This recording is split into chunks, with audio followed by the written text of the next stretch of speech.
नाज़रीन, आपको एक मरतबा फिर से वेलकम करेंगे। आप और कारोबार और बिजनेस प्लस हमारे साथ मौजूद है खुर्रम शहजाद। खुर्रम शहजाद साहब, थोड़ी सी बात कर लेते हैं हम स्टॉक मार्केट की। थोड़ा सा इसको लेके चलते हैं एक इंडिविजुअल इन्वेस्टर के ऊपर और बात करते हैं कि अगर वो आपके पास आते हैं, कितना उसका कॉन्फिडेंस जो है बहाल हुआ है, कितना वो अभी भी इन्वेस्ट करना चाहते हैं स्टॉक मार्केट में।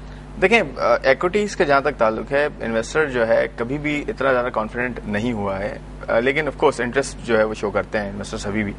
और इसकी बड़ी वजह यह है कि दो तरफा जो है वो इश्यूज हैं। एक तो ये कि इन्वेस्टर की साइड से भी प्रॉब्लम्स होती हैं, और दूसरा जो आपको इन्वेस्ट करवा रहा है वो भी आपको शायद इतना अच्छा जो है वो एंटरटेन नहीं कर सकते। पहली चीज ये है कि जो इन्वेस्टर के पर्सपेक्टिव से अगर हम बात करें तो उसमें इशू ये है कि इसे इजी मनी जो है रिलेटिवली समझा जाता है कि लोग अपना पैसा जी दे देते हैं और कहते हैं जी हमें रिटर्न मिल जाएगा इस पे, या इसको जी मैं उसी पे आता हूँ, ये जो है या ये कर लेते हैं कि जी मुझे पैसा साइड पे कर दूं मैं अपने और ये इससे मुझे पैसा आता रहेगा। ऐसा नहीं है। जितना ज्यादा अवेयरनेस होगी, जितना ज्यादा खुद इंटरेस्ट लिया जाएगा कि जी मेरी इन्वेस्टमेंट है, मेरा पैसा है, मुझे ही देखना है, तो वो लॉस जो है, ये नहीं कह रहा मैं कि लॉसेस नहीं होते, लॉसेस होते हैं, बट रिलेटिवली अपने लॉसेस को प्रोटेक्ट किया जा सकता है इस तरह से, और अपने पैसे की मैक्सिमाइजेशन की जा सकती है, रिटर्न्स को मैक्सिमाइज किया जा सकता है। आप इस बात को थोड़ा सा आगे बढ़ाइएगा। मैं एक क्वेश्चन इसमें ऐड कर देता हूँ खुर्रम साहब। जब बहुत हमने देखा है कि बूम्स आए स्टॉक मार्केट में, तो हर शख्स जो है वो इन्वेस्ट करने की सोच रहा था, थोड़ी भी सेविंग थी उसके पास, चाहे वो चाय वाला है, बहुत बड़ा बिजनेसमैन हो, उसने कहा ये इजी मनी है, मैं थोड़ा सा जाके इसमें से पैसा कमा लेता हूँ। उसको कोई नॉलेज नहीं है, वो आप पे ट्रस्ट करता है, आपको लाके पैसे देता है, कहता है मुझे इतने रिटर्न आप दे दें। रिटर्न की अपनी परसेंटेज भी नहीं रखता, वो कहता है मुझे कुछ रिटर्न दें अपना।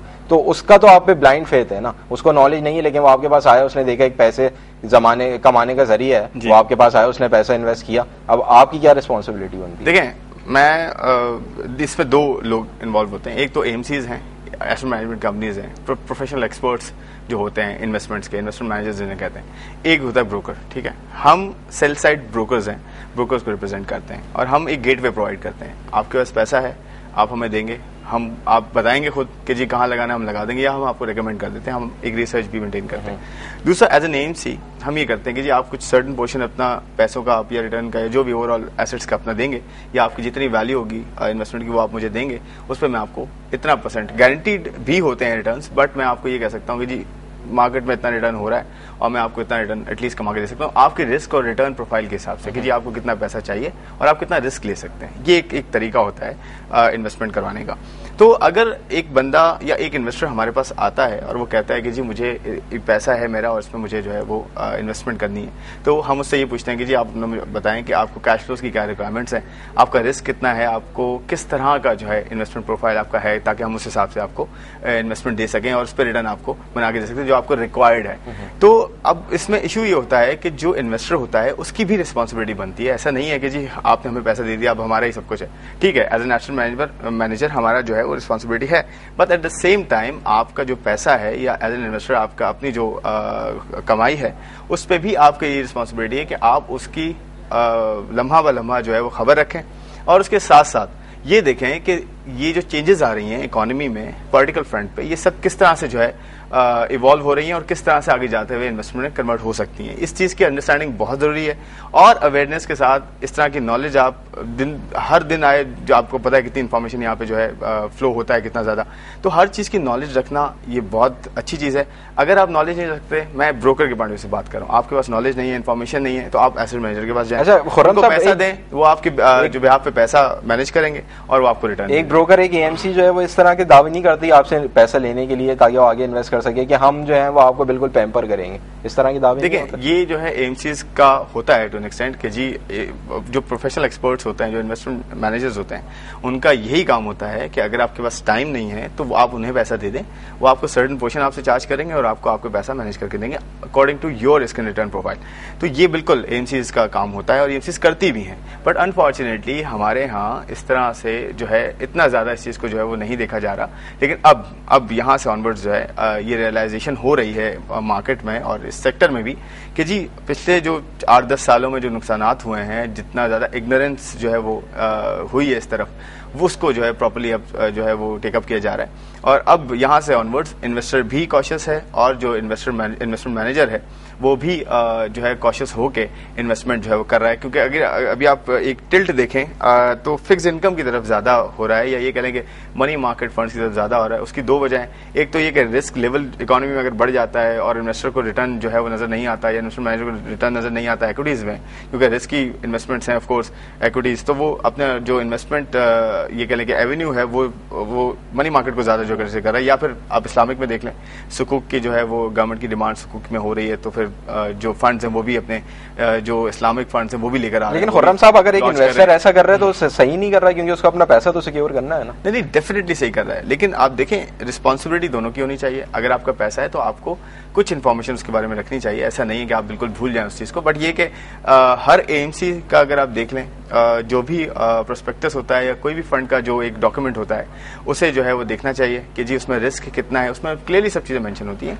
उसमें देखना चाहिए कितना रिस्क है, कहाँ पे इन्वेस्टमेंट की जा रही है, और मेरी रिक्वायरमेंट क्या है। मैं अगर लाख रुपए दे रहा हूँ तो मैं महीने के कितने पैसे चाह रहा हूँ, कितना रिटर्न चाह रहा हूँ, अपने स्कूल की फी बच्चों की देनी है या कुछ और मुझे अपनी लेडीज के जो है वो जो पेमेंट्स है वो करनी है। तो उस हिसाब से मुझे ये पढ़ना जरूरी है, अवेयरनेस जरूरी है। अदरवाइज अगर मैं सीवीएम करूंगा, आंखें बंद करके पैसे दे दूंगा किसी को भी, तो वो अगर उसमें कोई इशू होगा तो वो आपको at the end of the day कहेगा जी आपने रिस्क का जो है स्टेटमेंट पढ़ा नहीं था और आपको ये नुकसान हुआ। अच्छा, इस वक्त आपकी स्टॉक मार्केट जो है वो कुछ टर्मोइल का शिकार लगती है। अगर हम बात कर लें कि अब जो है ज्यादातर आपके एनालिस्ट यही कहते हैं कि कॉर्पोरेट रिजल्ट्स का इंतजार करें, उसके बाद जो है थोड़ी सी आपको मूवमेंट नजर रहेगी। पॉजिटिव भी हो सकती है, नेगेटिव भी हो सकती है स्टॉक मार्केट। स्क्रिप्ट जो आपने लिए हैं उसमें कॉर्पोरेट रिजल्ट्स का आगे जाके बहुत अमल दरामद होगा। तो आप क्या समझते हैं कि कॉर्पोरेट रिजल्ट जो है, जो हमारी ओवरऑल इकोनॉमी है, एक्सपेक्ट कर सकते हैं कुछ बेहतर कॉर्पोरेट रिजल्ट?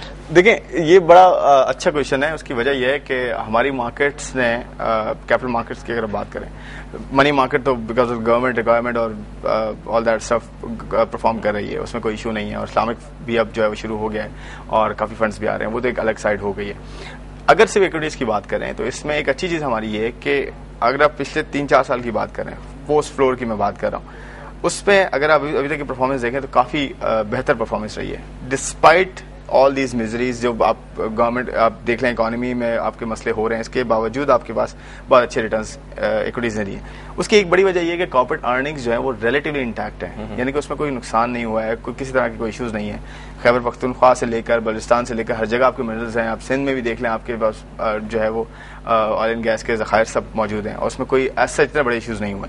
दूसरी बात फर्टिलाइजर सेक्टर है, उसमें आपके पास देखें अर्निंग्स हैं, उसमें आपके पास डिविडेंड्स हैं बड़े बड़े, उसमें आपके पास प्राइसेस बहुत अच्छी हैं, डिमांड बहुत बेहतर है, उसमें कोई मसले नहीं हुए। उसके बाद फिर सीमेंट सेक्टर का है, उसमें कंस्ट्रक्शन है, सब कुछ है। बैंकिंग इंडस्ट्री में हमारा इतना ज़्यादा नुकसान नहीं हुआ जितना दुनिया भर में हुआ। तो इस तरह के 4-5 बड़े सेक्टर्स हैं जो रिलेटिवली इंटैक्ट रहे हैं, उनमें प्रॉफिटेबिलिटीज के इतने बड़े इश्यूज नहीं हुए जितने दुनिया में हुए, या ये कह लें जितनी हमारी इकोनॉमी ने सफर किया है, इतना ज़्यादा इम्पैक्ट हमारी कॉर्पोरेट अर्निंग्स में नहीं आया। और वो 4-5 बड़े सेक्टर्स जो कि रिप्रेजेंट करते हैं पूरी मार्केट को, 70-80% जो है कंट्रीब्यूट करते हैं, उनमें कोई इतना बड़ा इशू नहीं हुआ। तो इस वजह से हमारी मार्केट ने परफॉर्म भी किया है। दूसरी चीज ये कि अगर आप ये देखें कि हमारी इकोनॉमी को कितना रिप्रेजेंट करती है हमारी मार्केट, तो वो हम पूरी दुनिया में लोवेस्ट पे ही हैं। वन ऑफ द लोवेस्ट जो है ऐसी मार्केट्स हैं जिसमें जो इकोनॉमी है उसकी रिप्रेजेंटेशन सिर्फ 20-22% है। यानी कि आपका जो मार्केट कैपिटलाइजेशन है एज परसेंटेज ऑफ जीडीपी, आपकी जो मार्केट कैपिटलाइजेशन, आपकी जो वैल्यू है मार्केट की, वो जो रिप्रेजेंट कर रही है आपकी जीडीपी की वैल्यू को, वो सिर्फ 20-22% है। तो ये लोवेस्ट है। आप इंडिया में देखें 100% से ज्यादा है। आप पूरे उसमें डेवलप्ड मार्केट में देख लें, डेवलप्ड रीजन में देख लें पूरा, उसमें 150% भी है, 80% से लेकर 150% तक रेंज करता है। तो इस तरह से हम लोवेस्ट पे हैं, यानी कि हमारे पास अभी लिस्टिंग्स बहुत होनी है, रिप्रेजेंटेशन और बहुत सारी होनी है। बट क्योंकि हमारे पास कुछ 4-5 ऐसे बड़े सेक्टर्स हैं जिनकी रिप्रेजेंटेशन पूरी मार्केट में तो है, बट इकोनॉमी में अच्छा खुर्रम साहब, थोड़ा सा कॉर्पोरेट अर्निंग्स जो है वो बेहतर रही है। थोड़ा सा इस बात को डिस्कस कर लेते हैं। अगर हम रोजमर्रा की डेली ट्रांजैक्शंस देखें और उसके ऊपर स्क्रिप्ट्स को रख के देखें, तो हम देखते हैं जैसे आज हमने खबर पड़ी कि ओगरा ने 6 OMCs के लाइसेंस कैंसिल कर दिया, उसका जो है वो इफेक्ट पड़ता है आपकी इकोनॉमी पे। फिर हमने एंग्रो का देखा कि उनको जो है वो गैस की सप्लाई सही नहीं हो पा रही थी, उनका एक जो है $1 बिलियन का प्लांट जो बंद हो गया, जिसकी वजह से उनके स्क्रिप्ट्स पे बहुत ज्यादा असर पड़ा। तो ये तो रोजमर्रा के जो है अगर हम ताल्लुकात को देख लें तो बहुत ज्यादा डैमेज हो रहे हैं, बहुत ज्यादा हर्ट हो रहे हैं हमारी इकोनॉमिक कंडीशन की वजह से। देखिए, हाँ ऑफ कोर्स ये इन्वेस्टमेंट को हर्ट कर रहा है डेफिनेटली, क्योंकि ऑयल मार्केटिंग कंपनी से लेकर फर्टिलाइजर सेक्टर तक जो है बहुत बड़ी जो है ये चीजें हैं। और इस तरह की चीजें अगर पिटी इश्यूज की वजह से, या ये कह लें कि पिटी इश्यूज ऑफ कोर्स नहीं है, मतलब ओएमसीज की अगर बात करें वो तो था आपका एक तरह से, बट ये जो गैस का इशू ये बहुत बड़ा इशू है। इस तरह से आपकी इन्वेस्टमेंट $1 बिलियन कंपनी जो है वो आपको $1 बिलियन इन्वेस्टमेंट जो कंपनी ने की है वो अगर जो है वो तो फिर हम सेलिंग प्रेशर तो ज्यादा ही देखेंगे ना फिर स्टॉक मार्केट में रोजमर्रा। सेलिंग का और बाइंग का वो रोजमर्रा का काम है, उसमें कोई इशू नहीं है, उसमें वॉलेटिलिटी होती है, रिटर्न्स उसी में बनते हैं। अगर एक तरफ मार्केट रुक जाएगी या एक स्क्रिप्ट रुक जाएगा तो रिटर्न्स भी नहीं बनेंगे। तो वॉलेटिलिटी अपनी जगह होती है, इमर्जिंग मार्केट में, फ्रंटियर मार्केट में वॉलेटिलिटी ही ब्यूटी होती है उस मार्केट की, अदरवाइज देखिए अनसर्टेनिटी नहीं कहते इसको वॉलेटिलिटी कहते हैं। अनसर्टेनिटी किस तरह से कहते हैं कि जी पता ही नहीं है कि क्या होना है, पता ही नहीं है कि आगे फंडामेंटल्स क्या हैं। आपको ये तो पता है कि फर्टिलाइजर सेक्टर के फंडामेंटल्स क्या हैं और एग्रो कंपनी क्या है, आपको ये सब पता है, पिक्चर ऑलमोस्ट क्लियर है। और आपके पास सीओडी प्लांट कभी हुआ भी है इनका, वो भी चीज क्लियर हुई है। तो वॉलेटिलिटी का मतलब ये होता है कि जो इन्फॉर्मेशन फ्लो आता है उसमें रूमर्स भी होते हैं, कुछ फैक्ट्स भी होते हैं, तो इस वजह से वॉलेटिलिटी होती है। अनसर्टेनिटी जब होती है, आप याद रखिएगा, वो बहुत बड़ा जो है वो इशू होता है और पाकिस्तान ने वो फेस भी किया है, पाकिस्तानी मार्केट्स ने भी फेस किया है।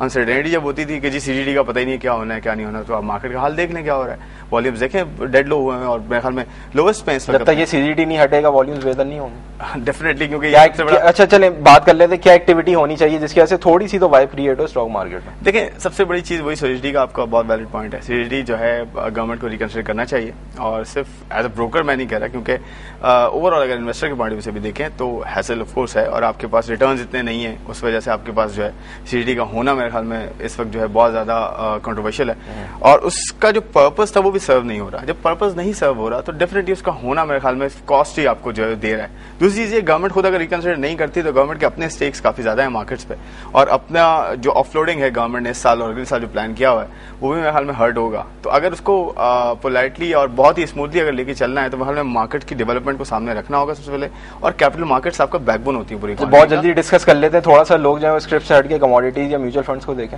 देखिए म्यूचुअल फंड्स को डेफिनेटली देखना चाहिए, क्योंकि बहुत से एनालिस्ट ये कहते हैं फ्यूचर इज म्यूचुअल फंड्स। जी बिल्कुल, क्योंकि देखें आप प्रोफेशनल मैनेजर को अगर पैसा देंगे और उसमें कॉन्फिडेंस अपना जो है वो इन्वेस्ट करेंगे तो डेफिनेटली उसका रिटर्न भी आपको मिलेगा। लेकिन यहाँ पर इशू ये है कि मैं वही कहूंगा कि लोगों को अवेयरनेस इतनी नहीं है। कोई भी इंडिविजुअल होता है वो पैसा देखता है और वो सीधा ब्रोकर के पास जाता है। मैं देखिए ब्रोकर के अगेंस्ट ही एक तरह से वो कर रहा हूँ, लेकिन इन्वेस्टर के पॉइंट ऑफ व्यू से बहुत अच्छी चीज है ये कि आप एक प्रोफेशनल मैनेजर को पैसा दें और फिर उससे अकाउंटेबल भी उसको ठहराएं कि जी फिर उसके बाद अगर आपको रिटर्न नहीं बना के दे रहा डेफिनेटली आप कहेंगे जी मैंने पैसा दिया और एक प्रोफेशनल मैनेजर ने मुझे रिटर्न बना के नहीं दिया। और डेफिनेटली आप जब तक कॉन्फिडेंस नहीं देंगे, म्यूचुअल फंड इंडस्ट्री में इन्वेस्ट नहीं करेंगे और अपना पैसा, अगर आपको ये देखना है कि जी मैं अपना काम करूं, मुझे अपने काम में डिस्टर्बेंस ना हो और मेरा पैसा भी बनता रहे या ये कह लें कि प्रोटेक्टेड रहे एटलीस्ट, तो आप म्यूचुअल फंड्स को दें। आपके एवेन्यूज अच्छे आ रहे हैं, आपके पास जो है फंड्स की जो ये कह लें कि जो वो है आपके फंड्स की जो तादाद है, तादाद के साथ साथ आपके पास जो डिफरेंट उनके मोड्स हैं वो डिफरेंट हो रहे हैं, प्रोफाइल्स उनकी डिफरेंट हो रही हैं। आप इस्लामिक से लेकर आपको हर तरह के बैलेंस फंड से लेकर प्योरली अगर बात कर लें डीलिंग इन कमोडिटीज, देखें कमोडिटीज के जहाँ तक ताल्लुक है, कमोडिटीज अभी पाकिस्तान में इस वक्त इमर्ज हो रही हैं और मेरे ख्याल में बहुत अच्छा रिस्पांस इस वक्त आया है, क्योंकि देखें इक्विटीज में जब कॉन्फिडेंस इतना नहीं इन्वेस्टर कर रहा है, क्योंकि बहुत सारे क्रैशेज आए पिछले 4-5 साल में, फिर म्यूचुअल फंड्स ने भी टू एन एक्सटेंट उसी वजह से भी कह लें कि कुछ परफॉर्म जो है बेहतर नहीं किया था आने वाले साल, पिछले गुजरे हुए सालों ने। और उसके साथ साथ फिर आपके फिक्स इनकम मार्केट में इंडिविजुअल्स इतने ज्यादा एक्टिव नहीं थे, तो एक ही आपके पास रेवेन्यू बचा था वो कमोडिटीज था। और कमोडिटीज में जो टाइमली एक्सपेंशन हुई है इन टर्म्स ऑफ प्रोडक्ट, यानी कि आपके पास ऑयल भी आया, फिर कॉटन भी आया, फिर कार्बो, फिर बहुत सारी चीजें आई हैं आपके पास और लाइन अप ऑलरेडी हैं भी बहुत सारी चीजें। तो इस तरह के आपके पास एवेन्यूज बहुत ज्यादा आपको मिल रहे हैं, वहाँ पे इन्वेस्टमेंट डिफरेंट प्रोडक्ट्स मिल रही हैं आपको, और वहाँ पे जो है कॉन्फिडेंस भी रिलेटिवली है और आपके पास मार्जिन की रिक्वायरमेंट भी इतनी स्ट्रिंजेंट नहीं है जितने इक्विटीज। अच्छा खुर्रम साहब बात कर लो, अगर एक एवरेज इन्वेस्टर है हमारे पास तो उसके पास जो है वो क्या पोर्टफोलियो उसको तैयार करके देंगे कि this is the best line for you, आप इधर जाएं, थोड़ा सा पैसा सेव भी है, रिस्क थोड़ा कम है और आपको रिटर्न भी मिलेंगे। देखें अभी जो है 25% कमोडिटी में रखा जाए, अगर 100 रुपए हैं तो 25 रुपए कमोडिटी में रखें, उसमें मेनली ऑयल और उसमें ट्रेड कर सकते हैं गोल्ड में, और उसके साथ साथ फिर आपके पास 25% आप जो है इक्विटीज में भी डालें, क्योंकि इक्विटीज के अभी फुल ईयर की अर्निंग्स आनी है और उसमें एक रैली बन सकती है, और रिमेनिंग 25% है आप इस्लामिक फंड्स में डालें आप उसके साथ साथ, क्योंकि उसमें अभी बहुत रूम बाकी है। गवर्नमेंट कंट्रीब्यूट कर रहा है इस्लामिक 25% 20-25% रखें आप, 25% आपने जो है यहाँ रखा है कमोडिटीज़ में, 25% आपने जो है वो इक्विटीज़ में रखा है, 25% आप यहाँ पे रख लें इस्लामिक में थ्रू म्यूचुअल फंड्स, और 25% आप वैसे आप मनी मार्केट में भी आपको जो है प्रोडक्ट्स मिलेंगी, TFCs की प्रोडक्ट्स मिलेंगी। वो डिपेंड करता है कौन सा इन्वेस्टर की रिस्क प्रोफाइल क्या है, कितना ज़्यादा क्लिक करता है। लेकिन अगर इस तरह से आप मैनेज करके रखें तो ओवरऑल डिवर्सिफिकेशन की वजह से और डिफरेंट एवेन्यूज़ की वजह से आपको रिटर्न बेहतर मिल सकता है। चलें, Khurram Shahzad, head of research Invest Capital Market, thank you very much for giving us your time.